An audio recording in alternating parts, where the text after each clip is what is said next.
Chapter का नाम है अपना स्ट्रक्चर ऑफ एटम। देखो बेटा क्या क्या किया था हमने कल हम लोगों ने, या ये बात करूं मैं, इंट्रोडक्शन की बात हमने करी थी। और इंट्रोडक्शन में हम लोगों ने सबसे पहले डाल्टन्स थ्योरी की बात करी थी। किसकी बात करी थी? डाल्टन्स थ्योरी की बात। डाल्टन थ्योरीज में हम लोगों ने 2 से 3 मेन पोस्टुलेट्स पढ़े थे। मेन पोस्टुलेट्स में हमने क्या कहा था? सबसे पहला, atom is made up of individual matter is made up of individual particle named as atom. Atom का मतलब क्या होता है? एटम का मतलब होता है एटमॉस अनकटेबल, एटमॉस से बना है। एटम वर्ड जो है एटमॉस से बना है, जिसका मतलब होता है अनकटेबल। अनकटेबल बोलो, अनडिवाइडेबल बोलो, है ना, जो कुछ भी कहना चाहो आप, एटमॉस वर्ड इससे बना है। ठीक है। सबसे पहले डाल्टन ने इसके बारे में बोला कि भाई एटम एक ऐसा पार्टिकल है जो डिवाइड किया नहीं जा सकता, पहली चीज। दूसरी चीज, एलिमेंट्स जितने भी डिफरेंट एलिमेंट्स होते हैं उन सबके एटम्स जो हैं वो सभी सेम टाइप के होते हैं। Atoms of same element always be same, atoms of different elements are always be different. ये 2 मेन कॉन्सेप्ट्स उसने बताए थे ओल्ड थ्योरम में। किसके? कौन से थ्योरम में? ओल्ड थ्योरम में। लेकिन ये आगे जाके क्या हो गया? रॉन्ग। तब उसके बाद में कौन सा आया? Modern theorem. मॉडर्न थ्योरम क्या कहता है? Atom can be dividable, atom को डिवाइड किया जा सकता है। कितने पार्टिकल्स में? 3 पार्टिकल्स में। क्या बोला उनको हमने? Fundamental particles. क्या बोला इनको हमने? Fundamental particles. इन्हीं का दूसरा नाम क्या है आपका? इन्हीं का दूसरा नाम है हम लोगों का फंडामेंटल पार्टिकल नहीं बोल के सब एटॉमिक पार्टिकल। क्या बोलते हैं इनको? सब एटॉमिक पार्टिकल्स। कौन कौन से नाम है? Electron, proton and neutron. Electron, proton and neutron. ठीक है। अब हमें क्या करना है? इस टॉपिक की शुरुआत हम लोगों को, इस चैप्टर की शुरुआत हम लोगों को करनी है डिस्कवरी ऑफ इलेक्ट्रॉन से। किससे करनी है? डिस्कवरी ऑफ इलेक्ट्रॉन से। हमें यह चेक करना है कि इलेक्ट्रॉन डिस्कवर कैसे हुआ था, कैसे पता चला था कि इलेक्ट्रॉन ये है, इसको इलेक्ट्रॉन बोलते हैं। तो सबसे पहले एक्सपेरिमेंट जो किया था उसका नाम है cathode ray tube experiment. Cathode ray experiment बोलो, कैथोड रे ट्यूब एक्सपेरिमेंट बोलो, जो कुछ भी बोलो। इसी कैथोड रे ट्यूब को डिस्चार्ज ट्यूब भी बोला जाता है। क्या बोला जाता है? डिस्चार्ज ट्यूब भी बोला जाता है। किसने किया था? विलियम क्रुक ने किया था। किसने किया था? क्रुक ने। Done by William Crooke. ठीक है। सबसे पहले विलियम क्रुक ने ये एक्सपेरिमेंट किया था। इलेक्ट्रॉन का पता किसने लगाया, इलेक्ट्रॉन बोला किसने, वो बात की बात है। ठीक है। Done by Crooke. इलेक्ट्रॉन की डिस्कवरी अगर पूछे, या डिस्कवर्ड बाय थॉमसन, वही J Thomson. Named by Stoney. Electron नाम किसने दिया कि इसको इलेक्ट्रॉन बोला जाएगा? ये किसने दिया? स्टोनी ने। किया किसने? अच्छा, इसमें फैराडे का भी नाम आता है। हालांकि डेप्थ में नहीं जाना है हमको, हिस्ट्री में नहीं जाना है, लेकिन वही माइकल फैराडे और क्रुक ने मिलकर ये एक्सपेरिमेंट किया। कई बार ऐसे आता है किसने किया, कैसे किया, पहले किसने बताया, वो सब बात की बात है। इतनी डेप्थ हमको नहीं पढ़नी है, हिस्ट्री में नहीं जाना, पर हमें ये कुछ बातें, कुछ नाम याद होने चाहिए। Discovered by Thomson, named by Stoney. ध्यान रखना है, नोट्स में मिल जाएगा, दिक्कत वाली बात नहीं है। सीधा बात करते हैं हम। ये लिख दोगे, बहुत छोटी चीजें नोट्स में मिल जाएगी। साथ साथ लिखा भी करो ताकि आप लोगों को पता रहे कि क्या चल रहा है। मैंने कल भी कहा था आपको नोट्स मिलेंगे, नोट्स के साथ साथ आप लोगों को अपने क्लास नोट्स भी बनाने हैं। ठीक है। सबसे पहले एटम की बात करी। 3 बेसिक एटम्स के पार्टिकल्स होते हैं जिनको हम सब एटॉमिक पार्टिकल्स बोलते हैं। सब एटॉमिक पार्टिकल्स होते हैं वो इलेक्ट्रॉन, प्रोटॉन, न्यूट्रॉन होते हैं।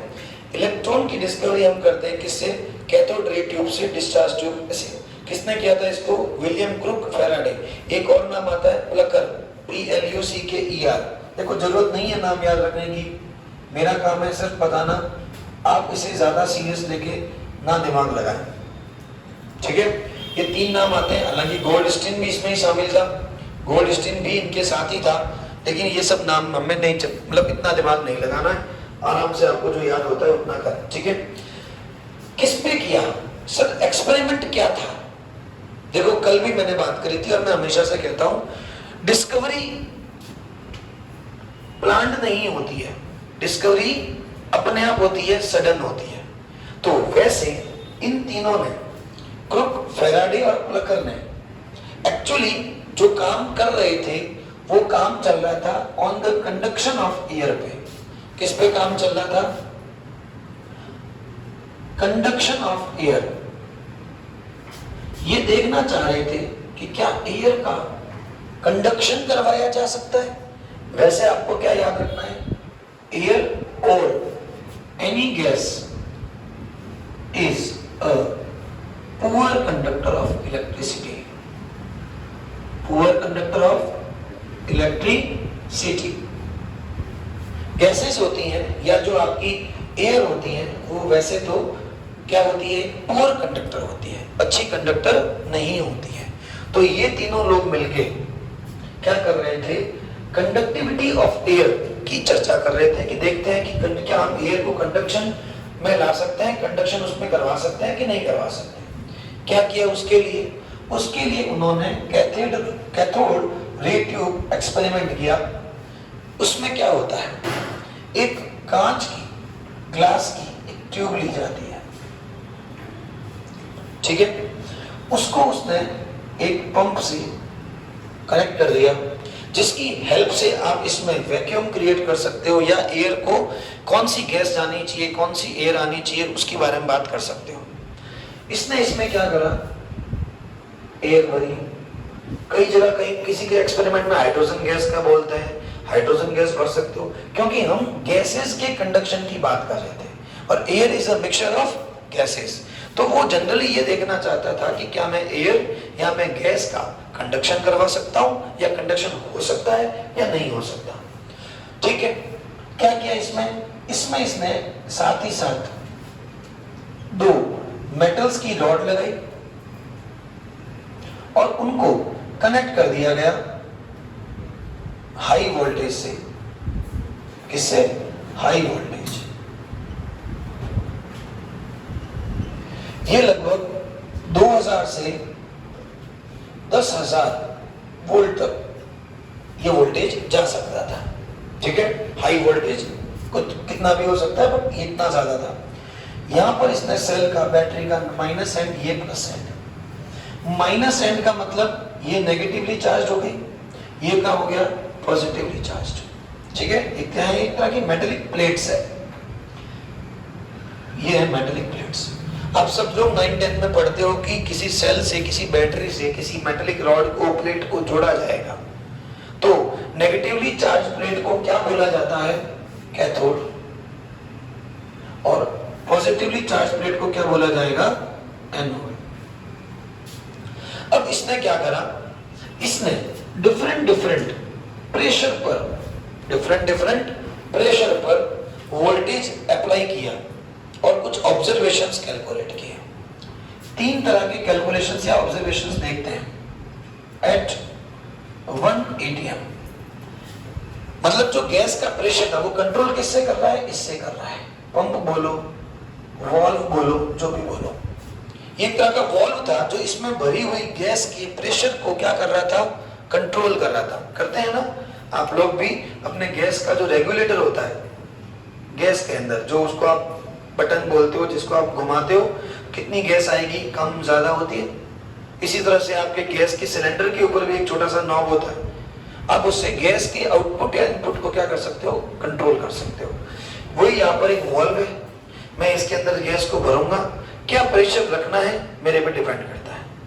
मैंने पहले ये एटमॉस्फेरिक 1 एटमॉस्फेरिक प्रेशर पे गैस को रखा और देखा कि किसी तरह का कोई मुझे ऑब्जर्वेशन नहीं दिखा, नो एनी ऑब्जर्वेशन।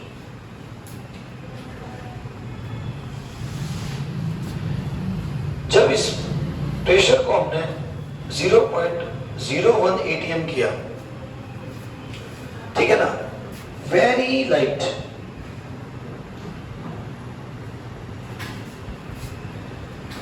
स्पार्क्स या स्पार्कलिंग्स आर ऑब्जर्व, कुछ चमकता हुआ दिखाई दिया, बहुत हल्का हल्का, बहुत लाइट लाइट।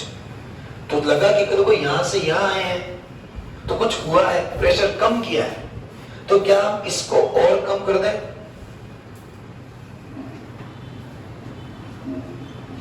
जब इस प्रेशर को इतना घटा दिया गया तो आपको क्या दिखा? Beam of light travelling from cathode to anode, चमकदार लाइट दिखाई दी, स्पार्कलिंग दिखाई दी, है ना, जो कहां से कहां जा रही थी? कैथोड से एनोड की तरफ जा रही थी।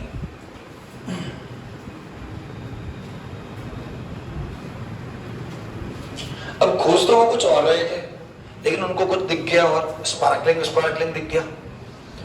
दिमाग में क्यूरियोसिटी आई, ऐसा क्या है, ये कहां से आया? अब क्योंकि हमने अंदर भरी तो क्या है?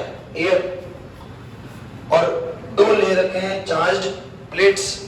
अगर चार्ज्ड प्लेट्स लिए हैं और एयर अगर इंसुलेटर होती या बिल्कुल ही नॉन कंडक्टर होती, तो क्या ये चमकदार चीज जो यहां से यहां जा रही है, क्या वो कोई आयन से, कोई चार्ज्ड पार्टिकल से? कुछ ना कुछ तो होगा, क्योंकि लाइट दिख रही है तो मतलब उसके पास एनर्जी है, और एनर्जी है तो मान के चलिए क्या है, ये कोई ना कोई चार्ज्ड पार्टिकल है। ठीक है, अब नई नई दिमाग में खुलाफाते आई, क्या हो सकता है? तो पहली ही नजर में ये समझ में आया क्योंकि ये कैथोड से एनोड की तरफ जा रही है, तो इसको नाम क्या दिया गया? Cathode rays. क्या नाम दिया गया? कैथोड रेज नाम दिया गया, रेडिएशन रेज। और दिमाग में एक छोटी सी चीज ये दिमाग में आई कि भाई अगर ये कैथोड से निकल रही है तो पॉसिबली ये क्या होंगी? नेगेटिवली चार्ज होगी। पहले आपको यही दिमाग में आएगा,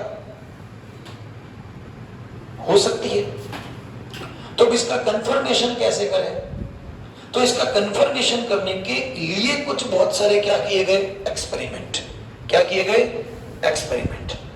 ये एक्सपेरिमेंट हमें ये कंफर्म करवाएंगे कि ये जो नेगेटिवली चार्ज पार्टिकल्स हमें दिख रहे हैं ये किसके बने हैं, ये एक्चुअली क्या है, क्या ये कोई मटेरियल है या मैटर का कोई पार्ट है या क्या है। तो अभी क्या करेंगे, इसको हटा रहा हूं मैं।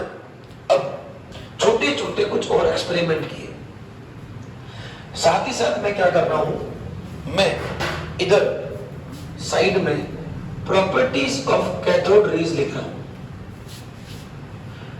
आपके बोर्ड एग्जामिनेशंस में इस पे क्वेश्चन आता है। बोर्ड मतलब आपके स्कूल के 11th के जो एग्जाम्स होते हैं वहां पे एक बहुत पहला क्वेश्चन बनता है, write the characteristics of the cathode radiations या properties of the cathode radiations.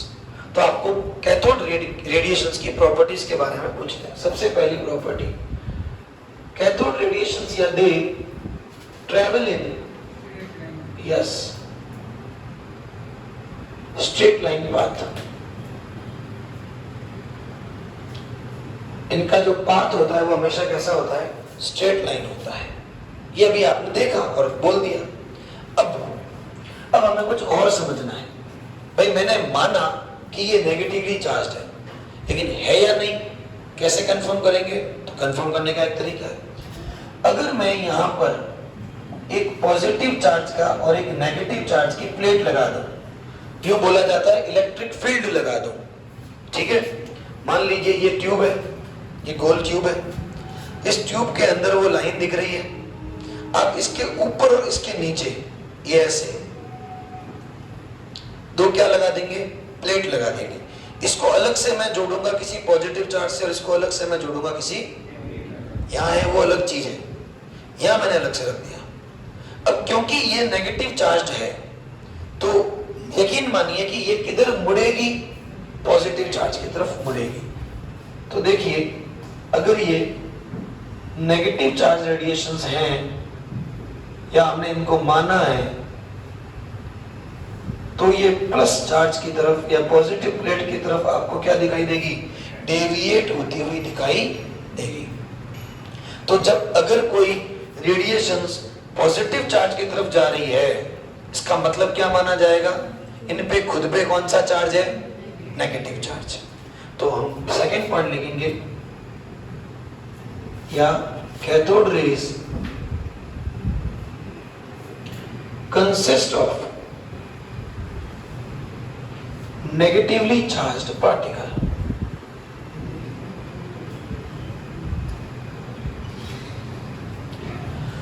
अब फिजिक्स क्या कहती है? फिजिक्स कहती है कि अगर कोई चार्ज पार्टिकल है, वो भी नेगेटिवली चार्ज पार्टिकल है, तो उस पार्टिकल के चारों तरफ उसका एक अपना मैग्नेटिक फील्ड भी होता है। कोई भी चार्ज पार्टिकल है, जैसे आपने कभी देखा हो बड़ी बड़ी जो इलेक्ट्रिक लाइंस होती है, हैवी लाइंस, हैवी वोल्टेज वाली लाइंस, हमको वहां से दूर रहने का बोला जाता है कि वहां से दूर रहना है। रीजन क्या है? या आपने 9th 10th में भी एक टॉपिक चैप्टर पढ़ते हैं या इलेक्ट्रोमैग्नेटिक प्रॉपर्टी के ऊपर, मैग्नेटिज्म के ऊपर, और वहां आपको क्या करते हैं, एक वायर में हम लोग कोई कनेक्शन जोड़ देते हैं और वहां पर आपका एक मैग्नेटिक फील्ड बताने वाला एक मीटर होता है। हाँ, आप जब देखते हो कि इलेक्ट्रिसिटी जहां से जा रही है उसकी ऑपोजिट, मतलब इलेक्ट्रॉन का फ्लो होता है, उसका ऑपोजिट क्या होता है? करंट का फ्लो होता है, पता है? जब आप ऐसे किसी मैग्नेटिक फील्ड को या मैग्नेटिक लाइंस को शो करने वाले किसी भी ऐसे मीटर को यूज करते हैं, तो वो आपको वहां पर डेविएशन शो करता है। वो डेविएशन ये बताता है कि मैग्नेटिक लाइंस या मैग्नेट यहां से यहां पे मूवमेंट इस डायरेक्शन में कर रहे हैं। इसका मतलब इलेक्ट्रिक करंट में क्या आता है? Electron. Flow of electron is what? Current. और वहां जहां करंट है वहां पर आप इसे मैग्नेटिक लाइंस को डिनोट कर सकते हो। सही बात है? तो यहां ये सोचा गया कि अगर ये एक नेगेटिवली चार्ज पार्टिकल है तो हो ना हो इनके पास अपना मैग्नेटिक फील्ड भी होगा। और मैग्नेटिक फील्ड के लिए इन्होंने क्या करा, यहां N और यहां S दो मैग्नेट्स लगा दी, और मैग्नेट्स लगाने पर भी इन्होंने अपना डेविएशन शो किया। मतलब जिस भी तरफ इसको शो करना था वो अलग बात है, लेकिन इन्होंने क्या करा? शो करा deviation.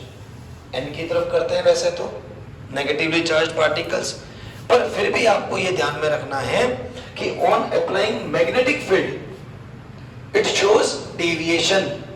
It means they have some charge, कोई ना कोई चार्ज है। और क्योंकि ये पॉजिटिव चार्ज की तरफ मुड़ी तो इससे कंफर्म क्या हो गया? ये नेगेटिवली चार्ज्ड है। पॉजिटिव चार्ज की तरफ मुड़ने का मतलब क्या हो गया? ये नेगेटिवली चार्ज्ड है। और इसमें कंफर्मेशन ये भी है कि वो आ भी कहां से रहा है? नेगेटिव चार्ज की प्लेट से आ रहा है। तो मान के चलिए ये नेगेटिव चार्ज होना ही था, तो हमने कंफर्म भी कैसे कर दिया? पॉजिटिव प्लेट की तरफ मुड़ा तो हमने ये कंफर्म कर दिया कि इसके पास क्या है? नेगेटिव चार्ज है। तो यहां लिखे हैं तीसरा point, on applying electric field और magnetic field, these radiation shows deviation. These radiation shows deviation which confirms the negative charge on it. The negative charge on it. ठीक है? अब एक और दिमाग में है कि यार जो भी है ये है तो कोई मेटल की शीट। आपने इसको अगर आप इसको परफॉर्म करते हो तो आप इसकी जगह क्या लोगे? कोई मेटल की शीट लोगे। इलेक्ट्रोड क्या होता है? कोई मेटल की शीट होती है। अब किसी मेटल की शीट में से ये पार्टिकल निकला है, तो होना हो मेटल की शीट एक मैटर है, तो इसमें से निकलने वाले पार्टिकल का भी नेचर कैसा होगा? मैटर का होगा। भाई अगर मैं इस लकड़ी के टुकड़े से कुछ निकल रहा है, जो कुछ भी निकल रहा है, XYZ, तो क्या मानता हूं मैं कि इससे जो निकल रहा है उसका नेचर भी इसी के जैसा या इससे मिलता जुलता होगा, क्योंकि वो निकला ही कहां से, इधर से। तो अगर उस मेटल की शीट से वो पार्टिकल निकल रहे हैं तो मान के चलिए उन पार्टिकल्स में भी हो सकता है कि मैटर का नेचर हो। किसका नेचर हो? मैटर का। भाई मैटर से निकल रहा है तो ये पार्टिकल भी किसके हैं? मैटर के ही हुए, मैटर से निकले, तो इनमें नेचर भी किसका होगा? मैटर का। इसको कंफर्म करने के लिए क्या किया? तो एक काम किया, ये जो रेडिएशंस थी, इन रेडिएशंस के बीच में एक मेटल की शीट लगाई।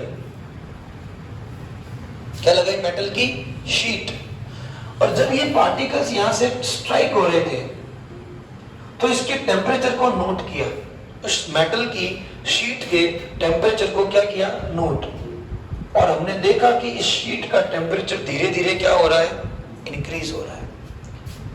अब सब बहुत अच्छे से जानते हो, दो मैटर को अगर रब करेंगे, स्ट्राइक करेंगे, तो क्या होगा? गर्म होगा, हीटिंग इफेक्ट आएगा। और ऐसा सिर्फ किनके साथ होता है? दो मटेरियल के साथ होता है। दो मटेरियल को आपस में घिसोगे तो वहां पे काइनेटिक एनर्जी की वजह से हल्का फुल्का हीटिंग इफेक्ट आएगा। और अगर इन पार्टिकल्स ने मेरी शीट को स्ट्राइक करके हीट कर दिया, इसका टेम्परेचर अप कर दिया, तो मान के चलिए ये तो मैटर था ही, हमने लिया है, इनके बारे में हमको नहीं पता था। तो अब ये भी मुझे क्या नजर आ रहे हैं? मैटर के पार्टिकल नजर आ रहे हैं। मतलब ये हुआ कि जिस मैटर के अंदर हम एटम की बात करते हैं, तो याद करो डाल्टन ने एटम को और थॉमसन ने भी एटम को क्या कहा था? न्यूट्रल कहा था। क्या कहा था? न्यूट्रल कहा था। अब इतना तो हमें पता था कि कोई भी मैटर का सबसे छोटा पार्टिकल कौन होता है? एटम। पर एटम तो न्यूट्रल होता है। तो ये तो हमारा चार्ज था, ये स्ट्राइक होने वाला पार्टिकल एटम हो सकता था, क्योंकि एटम ही मैटर से निकलता है। पर ये एक चार्ज पार्टिकल है, जबकि मैटर तो नहीं था, अरे एटम तो नहीं था। तो दिमाग में क्या खुरापात आई? कहीं ऐसा तो नहीं कि एटम में भी कुछ पार्टिकल्स होते होंगे? दिमाग में आएगा ना। भाई आपने सब कुछ सही किया है, कुछ काम किया है, सब कुछ सही चल रहा है, क्वेश्चन के अंदर फॉर्मूला सही लगाया, डिवाइड आपने 2-3 बार करके देख लिया, मल्टीप्लाई आपने सही सही निकाल रहे हो, तो इसका मतलब आंसर में कहीं प्रॉब्लम है। मतलब तुम जो बार बार आंसर चेक कर रहे हो, मान लो तुम्हारा आंसर है 220 और वहां आ रहा है 270, और तुमने हर तरीके से देख लिया कि सही आना चाहिए, तो आप लास्ट में जाके क्या बोलते हो? आंसर ही गलत है। और तो क्या हो सकता है? सर को भी बोला, सर ने भी 240 230 जो भी है वो निकाला, 270 नहीं आ रहा है, तो आप क्या बोलोगे? आंसर गलत है। कहीं ना कहीं दिमाग में आएगा। एटम न्यूट्रल है, वो चार्ज है नहीं, और वो स्ट्राइक कर रहा है और वो हीट दे रहा है, इसका मतलब कहीं एटम में ही ऐसा कोई स्मॉल नेगेटिवली चार्ज पार्टिकल तो नहीं है जो एटम के अंदर से आया है। समझ में आई बात? तो मैटर नेचर को कंफर्म किसने किया? इस वाले इफेक्ट ने। तो यहां लिखते हैं when a metal sheet is placed in between the path of radiations, it produces heating effect. It produces heating effect. Heating effect produce करता है, which confirms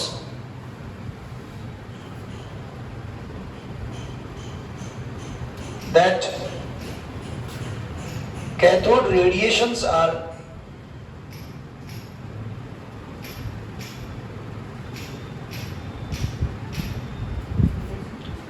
originated from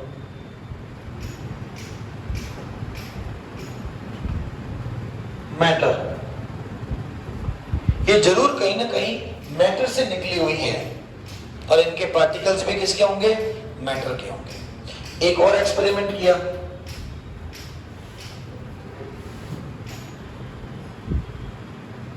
इनके रास्ते में एक लाइट वेट का एक पेडल रखा। पेडल क्या होता है? जो तुमने देखा होगा मेले वगैरह में जाते हैं तो कागज की एक फिरकी घुमाते हैं हम लोग, बच्चे उसको ले लेके घूमते हैं। जैसे जैसे आप उसको दौड़ोगे वो क्या होगी? घूमेगी। ऐसी प्लास्टिक की भी आती है, कागज की भी आती है। हमने किसकी बनाई? मेटल की बनाई। और उसको ऐसे रखा, जैसे ये है ना, ये चीज ऐसे बना के रख दिया। अब एक सिंपल सी बात है कि यहां से कुछ उसको स्ट्राइक करेगा तो वो ऐसे घूमेगा, सीधी सी बात है। स्ट्राइक करने वाली चीज अगर मैटर है तभी तो वो धक्का लगाएगी, फोर्स लगाएगी। अगर रेडिएशन होती और एनर्जी होती तो वो पास हो जाती, साउंड पास हो ही जाती। ऑब्स्टेकल आते हैं ऐसा नहीं है, पर आपने पढ़ भी रखा है कि मेटल में से साउंड वेव्स जो है वो ज्यादा फास्ट मूवमेंट करती है। तो इसका मतलब ये पास हो जाती, टकरा कर इसको मूव नहीं करवाती। लेकिन जैसे ही हमने ऐसा कोई पेडल रखा, इस पेडल की वजह से इस रेडिएशन ने इसको इस डायरेक्शन में घुमाया, तो मतलब धक्का कहां से लगा होगा? वहां से लगा होगा। और हमारा सोर्स ऑफ कैथोड रेडिएशन भी कहां से है? तो ये ऐसे ऐसे घूम रहा है। इसका मतलब टकराने वाली चीज जरूर मैटर रही होगी, तभी तो क्या हो रहा है वहां पे? वो मूवमेंट शो कर रहा है। कोई सब्सटेंस के सब्सटेंस से टकराएगा तभी तो अपनी एनर्जी को ट्रांसफर करेगा, और एनर्जी ट्रांसफर करके उसमें मूवमेंट आएगा। न्यूटन का लॉ भी पढ़ रखा है। कोई चीज तब तक मोशन में नहीं रहेगी, जब तक मोशन में नहीं आएगी, जब तक कि उसे कोई स्ट्राइक ना कर दे। अगर वो मोशन में है तो मोशन में ही रहेगी, और अगर वो स्टेबल है तो स्टेबल ही रहेगी, जब तक कि एक्सटर्नल फोर्स ना लगा दिया जाए। पढ़ा है न्यूटन्स लॉ? ठीक है। अब इसका मतलब ये हो गया कि इसने पेडल को भी घुमाया। इसका मतलब साफ है कि इसके अंदर मटेरियल का कैरेक्टर है। समझ आई बात? एक और एक्सपेरिमेंट किया। ये सारे छोटी छोटी बातें ध्यान रखनी है, याद रखने की कोई खास जरूरत नहीं है, ध्यान होनी चाहिए। ऐसा ऐसा हुआ था, ये थोड़ा काफी इंपॉर्टेंट है। उसने एक और काम किया। यहां से तो ये कैथोड है ही, एनोड को थोड़ा सा परफोरेटेड कर दिया। परफोरेटेड का मतलब है उसमें छेद कर दी। अब आपको ऐसे कैसे? अरे ऐसे मत देखो, आप एक छोटी सी शीट को देखो। जैसे ये शीट है तो इसने ऐसे लगाया था इसको, और उधर वाली को ऐसे लगाया होगा। इसमें बहुत सारे छेद कर दो शीट में, तो क्या होगा? कुछ रेडिएशन इसमें से पास हो जाएगी, हो सकती है। उसको गैप मिल गया, स्पेस मिल गया। उसने एनोड को परफोरेटेड किया, ये है कैथोड, और रेडिएशंस को पास करवाया। पीछे उसने एक नई चीज कर दी। पीछे उसने यहां पे जिंक सल्फाइड का, ये क्या होता है? फ्लोरोसेंट सब्सटेंस होता है।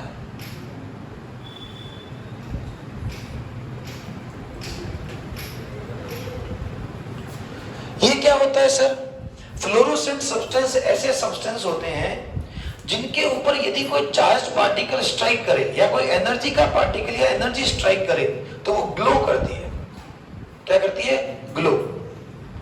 तो ये फ्लोरोसेंट सब्सटेंस होता है। फ्लोरोसेंट कलर भी आते हैं, ऐसे बहुत सारे ड्राइंग्स वगैरह में भी यूज होते हैं कि आप उसको पेंट करो, फिर उसके ऊपर लाइट डालोगे या यूवी लाइट या अलग अलग लाइट्स डालोगे तो उनका कलर आता है। नॉर्मल लाइट में वो आपको नॉर्मल कलर दिखाई देगा, चमकता हुआ दिखाई नहीं देगा। लेकिन आप उसके ऊपर हैवी लाइट डालोगे और उसके बाद में बंद कर दोगे, धीरे धीरे वो चमकता रहता है काफी देर तक। कई बार लाइट के प्रेजेंस में चमकता है, कई बार लाइट की एब्सेंस में भी चमकता है। तो एक टर्म बनती है फ्लोरोसेंट, एक बनती है फॉस्फोरोसेंट। जब आप हायर क्लासेस में जाओगे तो आप इसको सर्च करना, फ्लोरोसेंट और फॉस्फोरोसेंट दो अलग अलग फिनोमेना होते हैं। आपको अभी इतना याद रखना है कि ऐसा सब्सटेंस जो लाइट की प्रेजेंस में, एनर्जी की प्रेजेंस में ग्लो करता है, उसे क्या नाम दिया? Fluorescent substance. ZNS उसका एक एग्जांपल है। ठीक है। जैसे ही ये रेडिएशन इस पे स्ट्राइक करी, ये ग्रीन कलर का हो गया। अब मैं इसको थोड़ा हटा देता हूं। ZnS के अंदर कौन सी अपीयरेंस आई? ग्रीन अपीयरेंस आई। अब हमें पता है कि ऐसे किसी फ्लोरोसेंट सब्सटेंस के ऊपर जब लाइट पड़ती है, एनर्जी पार्टिकल पड़ता है, तो वो चमकता है, ग्लो करता है। अब क्योंकि ये हमें पता है कि ऐसा करता है, तो स्ट्राइक होने वाली चीज जरूर कोई एनर्जी वाली पार्टिकल होंगी, मटेरियल होगी जिसके पास कोई अपनी सर्टन एनर्जी है, तभी तो वो उसको क्या कर रहा होगा? ग्लो कर रहा होगा। नहीं तो क्या वो ग्लो कर सकता है? बिल्कुल नहीं। ये भी एक एक्सपेरिमेंट था जो ये कंफर्म करता है कि हमारा लिया हुआ पार्टिकल एक मैटर का पार्टिकल है और एक एनर्जाइज्ड पार्टिकल है, जिसकी अपनी कोई ना कोई एनर्जी जरूर होगी। कितनी है, क्या है, वो नहीं पता। बात समझ में आई? तो एक और पांचवा पॉइंट बनता है, cathode rays glows the screen of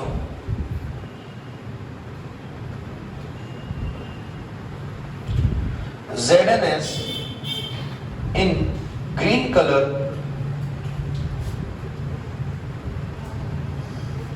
when strike on it।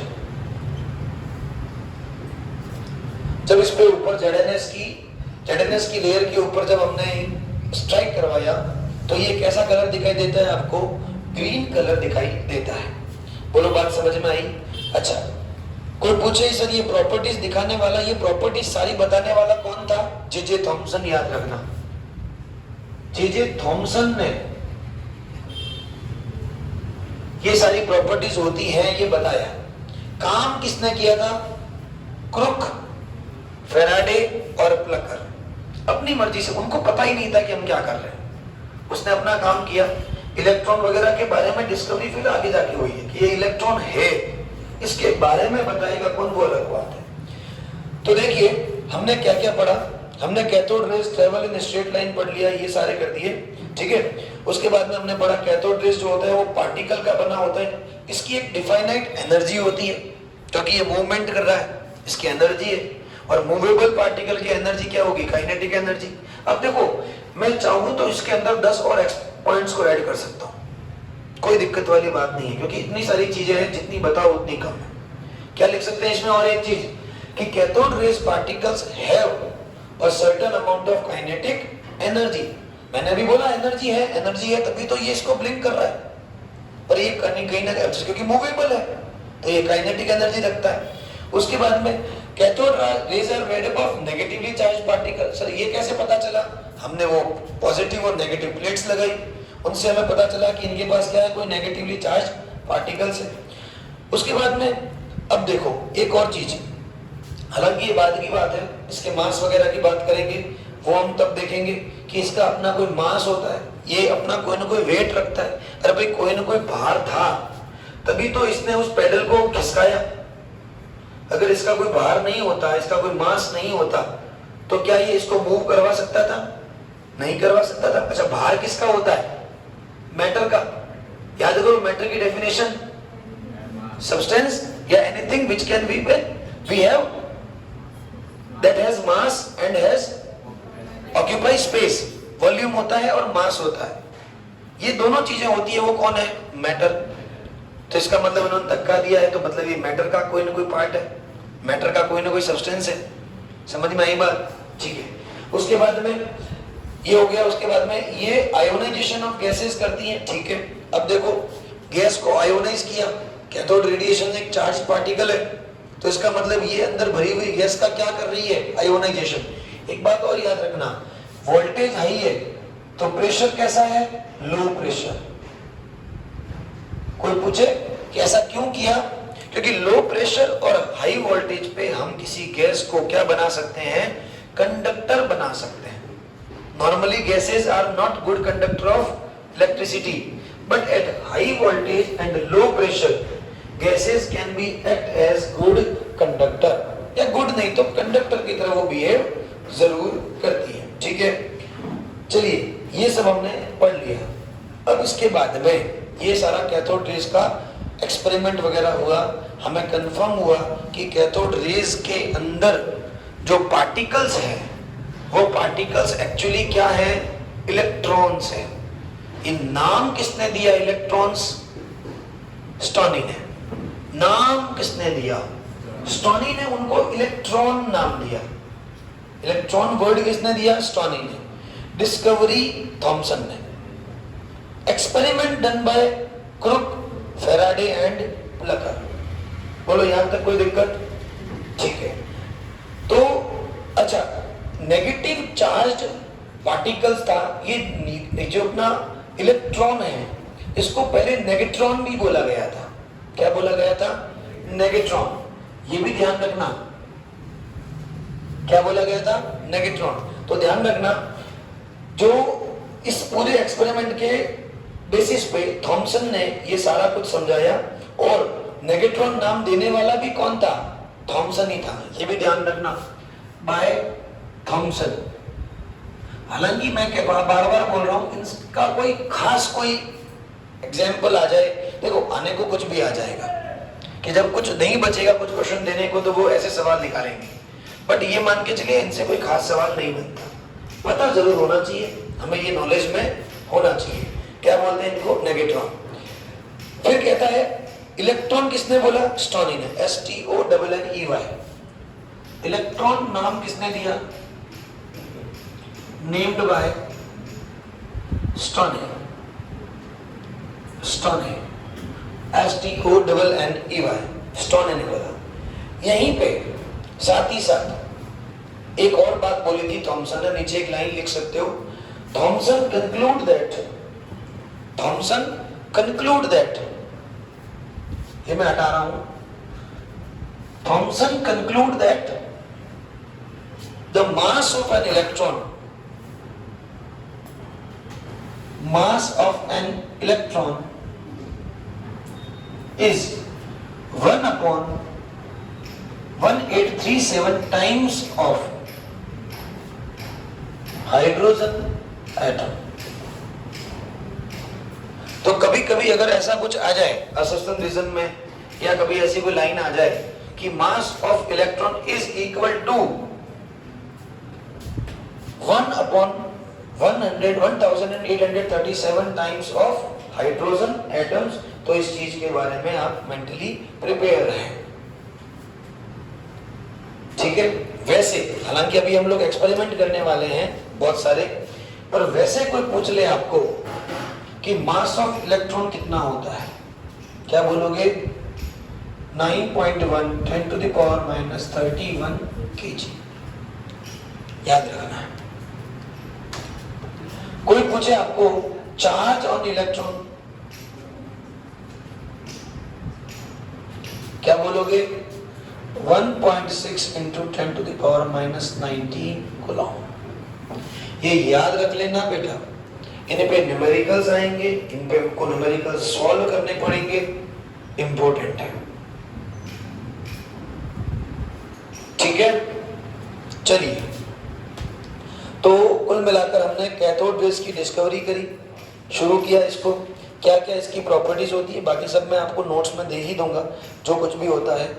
अब एक और पॉइंट निकल कर आएगा जो भी हम पढ़ेंगे, है ना इसको, पर क्योंकि कंपटीशन के पॉइंट ऑफ व्यू से एक्सपेरिमेंट उतने इंपॉर्टेंट नहीं है जितना इंपॉर्टेंट तुमको डेटा को याद रखना है। ठीक है। मास ऑफ इलेक्ट्रॉन आपको याद रखना है, मास चार्ज ऑफ इलेक्ट्रॉन आपको याद रखना है, और आपको एक याद रखना है चार्ज बाय मास रेशियो, और क्या बोल सकते हो, और E/m रेशियो ऑफ इलेक्ट्रॉन। मैं इसको हटा रहा हूं अब धीरे धीरे।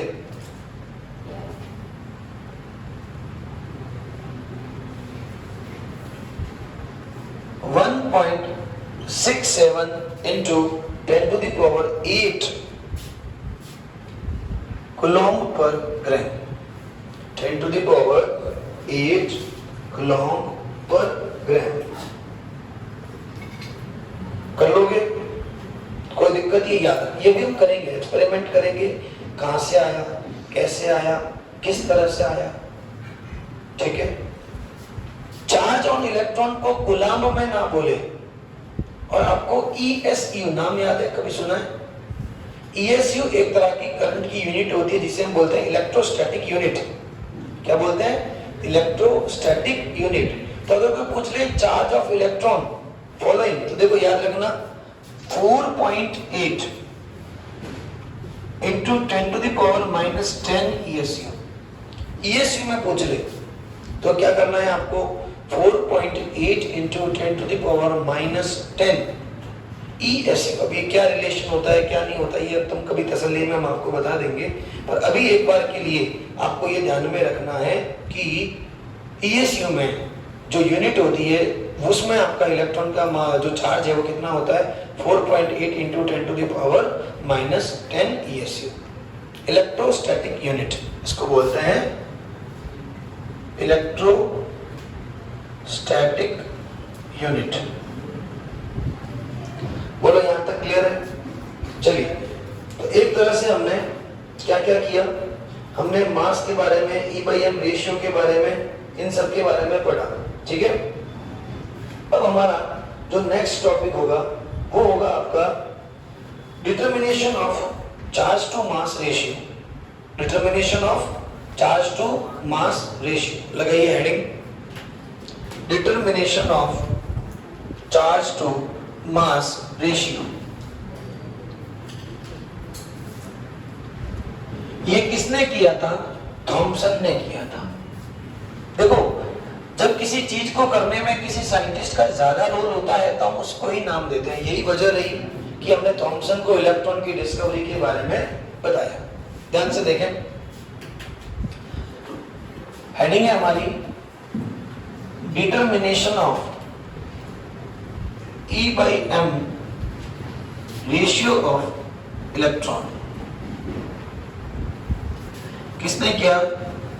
Done by Thompson. थॉमसन ने ये एक्सपेरिमेंट किया था। क्या ऐसे देखो एनसीईआरटी में ये सब नहीं है, पर फिर भी कोशिश करें कि आप इसको थोड़ा बहुत समझ लें। ना तो आपको डिटेल में जाना है, ना आपको जरूरत है। क्या किया था इसने, उसको समझें। इसने इसी कैथोड रे को, देखो बताने वाले अलग अलग तरीके से बहुत सारे एक्सपेरिमेंट बताते हैं, ऐसा हुआ होगा, ऐसा हुआ होगा, हमें उतना डेप्थ में जाना ही नहीं है, ठीक है। हमें सिंपली क्या देखना है, मैंने यहाँ ली एक कैथोड प्लेट। क्या है ये? कैथोड प्लेट या कैथोड। कैथोड में से क्या निकलेंगे? बहुत सारे नेगेटिवली चार्ज्ड पार्टिकल, जिसको हमने क्या नाम दिया था? इलेक्ट्रॉन्स। इसको हमने क्या करा? एक बहुत स्मॉल गैप से पास किया। ये भी आपको जो डायग्राम में इतना दिख रहा है, इतना बड़ा नहीं, इससे कई गुना छोटा। जो एक ऑल पिन आती है या जो सेफ्टी पिन होता है या एक जो सुई होती है, निडल होती है, उसका वो कितना छेद कर सकता है, उतना सा छेद किया है। अब क्योंकि मुझे तो डायग्राम बनाना है तो इसलिए मैंने इसको बड़ा किया। ऐसा करने का रीजन क्या था? ऐसा करने का रीजन था कि मुझे जो बंच ऑफ लाइंस आ रही है उसमें से एक सिंगल बीम चाहिए। अब सिंगल बीम करना तो हमारे हाथ में है नहीं, लेकिन अगर मैं बाकी सब जगह ऑब्स्टेकल्स लगा दूंगा और सिर्फ एक छोटा सा गैप रखूंगा, तो ये मान के चलिए कि इसमें से सिर्फ वो एक सिंगल बीम या यूं कह दीजिए मिनिमम नंबर ऑफ बीम्स निकल पाएंगी। अगर यहां से 10,000 बीम्स निकल रही है, इस पे स्ट्राइक कर रही है, तो मान के चलिए बहुत छोटे से पार्टिकल्स या छोटे से छेद से मुश्किल के 50-100 निकल पाएंगी। तो मेरी एक्सपेरिमेंट की एक्यूरेसी उतनी ज्यादा होगी, क्योंकि मैं क्या करने जा रहा हूं? मैं एक इलेक्ट्रॉन को डिटेक्ट करने जा रहा हूं, जो कि टेक्निकली पॉसिबल है नहीं। हम कोशिश कर रहे हैं, हम इसमें से पास, इसको बोलते हैं स्लिट। ऐसे सिस्टम को क्या बोलते हैं? स्लिट। ब्रॉड लाइंस को फाइन शार्प लाइंस में कन्वर्ट करने के लिए हम इसका यूज करते हैं, इसको बोलते हैं स्लिट, ठीक है।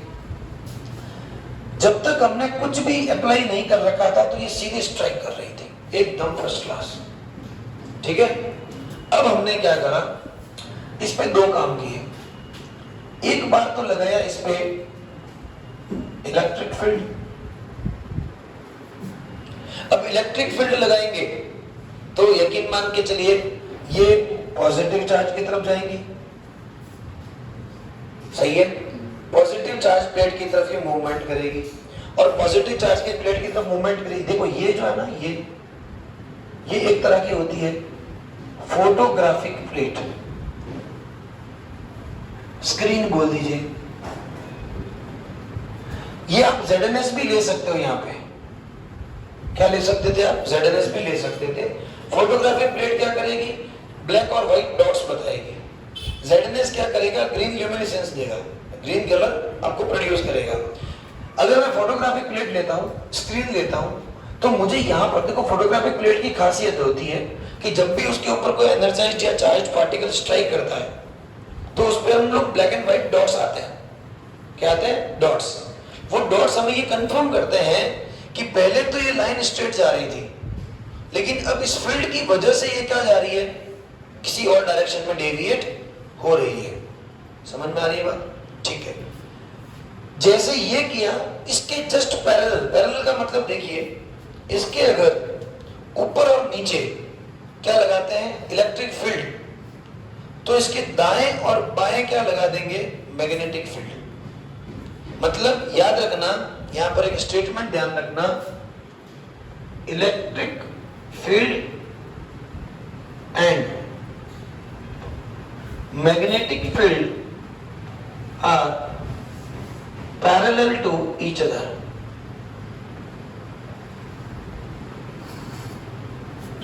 बात समझ में आई? मतलब अगर इलेक्ट्रिक फील्ड ऐसा है तो मैग्नेटिक फील्ड ऐसा होगा। तो आपको यही रेडिएशन दाएं और बाएं घूमती हुई भी दिखाई देगी, है ना? अब आप अगर इस फील्ड को ऊपर नीचे आगे पीछे करते हो तो आपको कभी इधर जाती हुई दिखाई देगी, कभी इधर जाती हुई दिखाई देगी। और इसी तरह से, अब देखो ये तो मैं बोर्ड पे समझा नहीं सकता, लेकिन ऐसे अगर फील्ड होता, एक ये और एक ये है, तो ऐसे में तो आप ऊपर और नीचे बता सकते हो। दाएं बाएं में तो अब आपके सामने इस तरह से दे रखा है, तो या तो ये इधर जाएगी या ये इधर जाएगी। समझ आई बात? अब हमने क्या करा, या थॉमसन ने क्या करा, मैग्नेटिक फील्ड और इलेक्ट्रिक फील्ड। देखो मैग्नेटिक फील्ड के लिए अब थोड़ा समझाने के लिए मैं, ड्राइंग शायद इतनी अच्छी ना बने,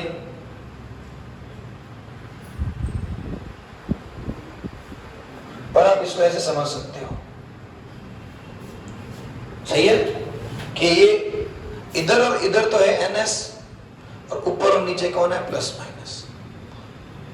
जब इस तरह से हमने इस कैथोड रेडिएशंस को इलेक्ट्रिक और मैग्नेटिक फील्ड से पास किया, तो हमने क्या करा, इलेक्ट्रिक फील्ड के को बैलेंस करते हुए और मैग्नेटिक फील्ड के फोर्स, मैग्नेटिक फील्ड में क्या हो रहा है? फोर्स लग रहा है, मैग्नेटिक फोर्स होता है, और फोर्स को बैलेंस करते हुए हमने इलेक्ट्रॉन पर प्रेजेंट चार्ज और इलेक्ट्रॉन पर प्रेजेंट मास का कैलकुलेशन किया। अब तुम ये कह दोगे कि सर कैसे किया बताओ, तो भैया ये एक बहुत बड़ा एक्सपेरिमेंट था जिसमें बहुत सारी कैलकुलेशंस थी।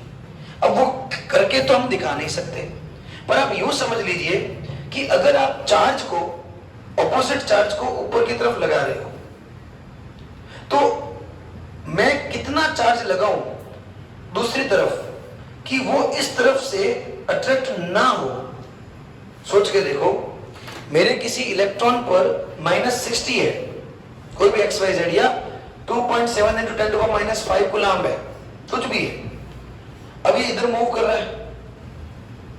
मैं इसकी ऑपोजिट में उस इलेक्ट्रॉन पर कितना चार्ज लगाऊं कि वो यहां मूवमेंट होने से बच जाए, मूवमेंट ना हो। तो क्या कर रहे हो तुम? उसे बैलेंस कर रहे हो। इस इलेक्ट्रॉन पर रोकने के लिए जो चार्ज लगाया जाएगा वही तो उस इलेक्ट्रॉन पर प्रेजेंट चार्ज होगा। समझ में नहीं आ रहा है? बहुत अच्छी बात है बेटा। कभी जिंदगी में वे किया, मशीन देखी वेट करने वाली?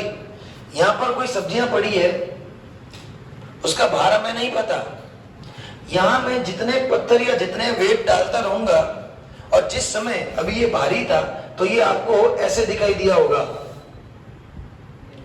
लेकिन जब आप इसमें वेट डालना स्टार्ट करोगे, एक समय ऐसा आएगा कि जितना वेट इसमें डालूंगा वो इसके एकदम से बराबर हो जाएगा। तो जो जितना वेट डाला वही तो इसका वेट हुआ। कहां तकलीफ भाई? अब इसी तरह से अगर किसी पार्टिकल पे कोई चार्ज है, नेगेटिव चार्ज है, मैं उसके अगेंस्ट ऑपोजिट पॉजिटिव चार्ज लगाऊं, वोल्टेज अप्लाई करूं, तो अभी तो वो घूम रहा है। जैसे जैसे मैं उस पे ऊपर वोल्टेज बढ़ाऊंगा बढ़ाऊंगा बढ़ाऊंगा बढ़ाऊंगा, धीरे धीरे मैं उसको क्या करूंगा, बैलेंस, मैं उतना ऑपोजिट चार्ज दे दूंगा कि अब वो उसकी तरफ अट्रैक्ट ना हो। इस पार्टिकल पे जितना भी चार्ज है उसका अगर मैं ऑपोजिट चार्ज लगाऊंगा, अरे मैं यहां प्लस बढ़ा रहा हूं, तो वो नेगेटिव धीरे धीरे इसकी तरफ अट्रैक्ट होगा, और जब वो स्ट्रेट आने लग जाएगा तब मैं उसको बढ़ाना बंद कर दूंगा। अब एक बात बताओ, जितना मैंने एक्स्ट्रा बढ़ाया वो ठीक उतना ही तो होगा जितना उसके ऊपर नेगेटिव चार्ज था। इसका वेट उतना ही तो होगा जो इसका था जब मैं इसको बराबर लेके आऊंगा। तो एक तरह से आपने नेगेटिव चार्ज पे जो पॉजिटिव चार्ज का फील्ड अप्लाई किया वो ठीक उतना ही रहेगा जो उसके बैलेंस करने में काम आएगा। नेगेटिव चार्ज को उतना ही पॉजिटिव चार्ज बैलेंस करेगा, और जब बैलेंस हो जाएगा हमें कैसे पता चलेगा, स्ट्रेट लाइन आएगी। जैसे स्ट्रेट लाइन आई, अब मैं समझ गया कि अब मेरी रेडिएशन इलेक्ट्रिक फील्ड में भी एक स्ट्रेट लाइन दे रही है। इसका मतलब मैंने जो चार्ज लगाया वो मैंने बैलेंस कर दिया, और जो मैंने बैलेंस किया वो तो मुझे पता है।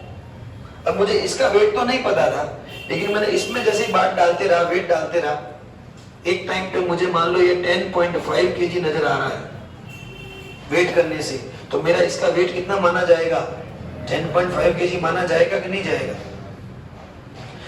इसी तरह से आपने मास निकाला, इलेक्ट्रॉन क्या, ये प्लस और माइनस क्या कर रहा है, मैग्नेट का इसको अट्रैक्ट कर रहा है, मैग्नेटिक फोर्स लगता है। अब मैग्नेटिक फोर्स अगर एन की तरफ जा रहा है तो एस की मैग्नेट पे मैं कितना फोर्स लगाऊं कि अब वो एन की तरफ मूवमेंट करना बंद कर दे।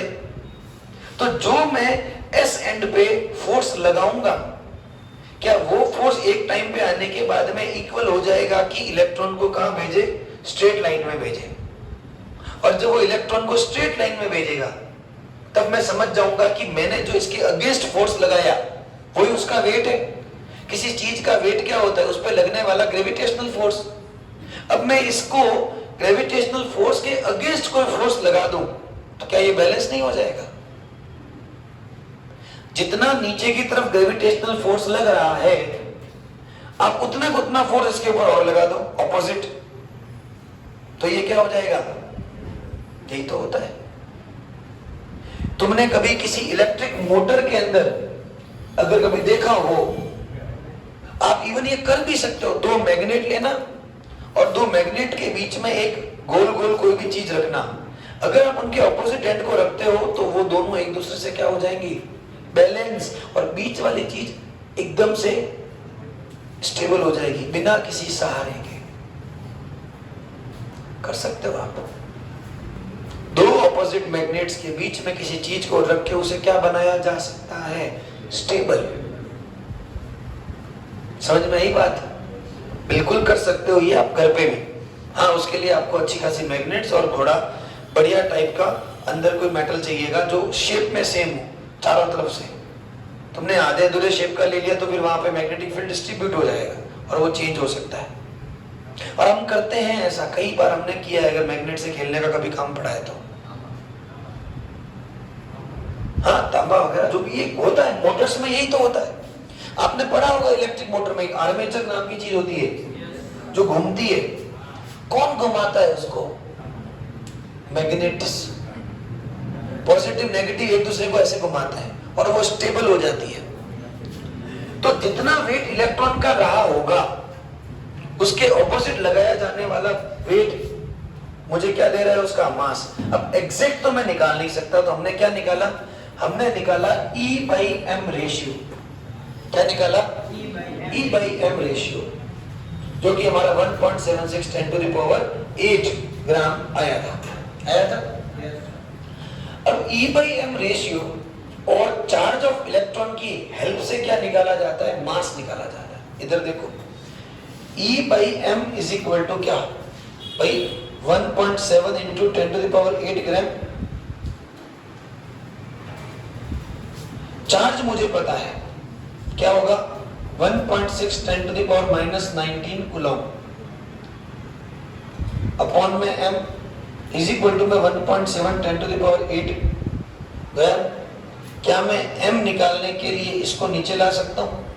और जब आप इसको नीचे लाओगे तो ये क्या बन जाएगा 9.1 10 to the power minus 31। समझ में आई बात? ध्यान रखना कि करना तो पड़ेगा, किलोग्राम आएगा, ग्राम में निकालोगे थोड़ा चेंज हो जाएगा। समझे बात को? हमें ये ना तो करना है, ना करके दिखाना है, ना ये जरूरत थी, सिर्फ आपको दिमाग में रखना है कि भाई ऐसा ऐसा करते हैं, ऐसे ऐसे निकालते हैं।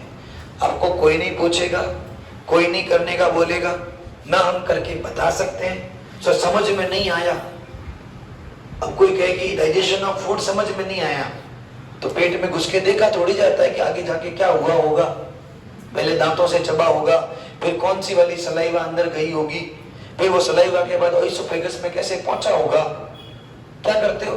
जो कहते हैं वो मान ही लिया जाता है कि भाई ऐसा ही होता होगा।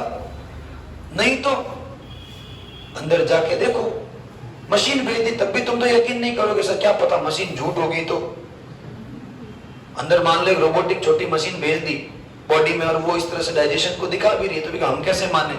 आंखों से देखा, आंखों से तो पेट में जाके कैसे देखोगे? तो ऐसा है कि हर बार हर एक्सपेरिमेंट को इस तरह से तो सोचना बंद ही कर देना कि कैसे हुआ होगा, ऐसे थोड़ी होता होगा। तो बेटा पहली बार तो हम बात ही कर रहे हैं इतने छोटे पार्टिकल की, जिसे आप टेक्निकली देख तो सकते ही नहीं हो, तो आप एक हाइपोथेटिकल एक अजम्पशन ही कर सकते हो। और आपको क्या लगता है इसमें एक इलेक्ट्रॉन का वेट थोड़ी निकला होगा, ये एवरेज निकला होगा। ना जाने कितने लाखों इलेक्ट्रॉन्स का E/m रेशियो आया होगा, फिर एक एवरेज लिया होगा। कोई क्या सर मैं कैसे मान लूं कि इलेक्ट्रॉन का wait 9.1 10 to the power minus 31 है? भाई अगर आप नहीं मान सकते तो एक काम कीजिए, आप कहीं से इलेक्ट्रॉन लेके आके वेट करके हमें बता दीजिए, हम आपकी बात मान लेंगे। है किसी में हिम्मत एक इलेक्ट्रॉन को लाके उसको वेट करके दिखाने की? ये हाइपोथेटिकल होती है सारी चीजें, इसलिए इनके बारे में ज्यादा दिमाग लगाना, दिमाग के साथ में छेड़खानी करना होगा। वैसे ही भगवान ने जितना दिया उतना ही काम में ले, एक्स्ट्रा लेने की जरूरत नहीं है। दिमाग खराब ही होगा इससे, समझ में वैसे भी कुछ नहीं आएगा। ठीक है, तो आज की सभा यही समाप्त होती है। कल हम मुलिकन्स ऑयल ड्रॉप एक्सपेरिमेंट करेंगे, ठीक है, और न्यूट्रॉन प्रोटॉन की खोज करेंगे। ठीक है, तो सब लोग तैयार होके आना, बढ़िया रेडी एकदम होके आना। खोज करने जाना है ना? आज तो चलो बताया नहीं था तो तुम्हें पता नहीं था, एकदम रेडी होके आना। कल हम खोज करेंगे किसकी?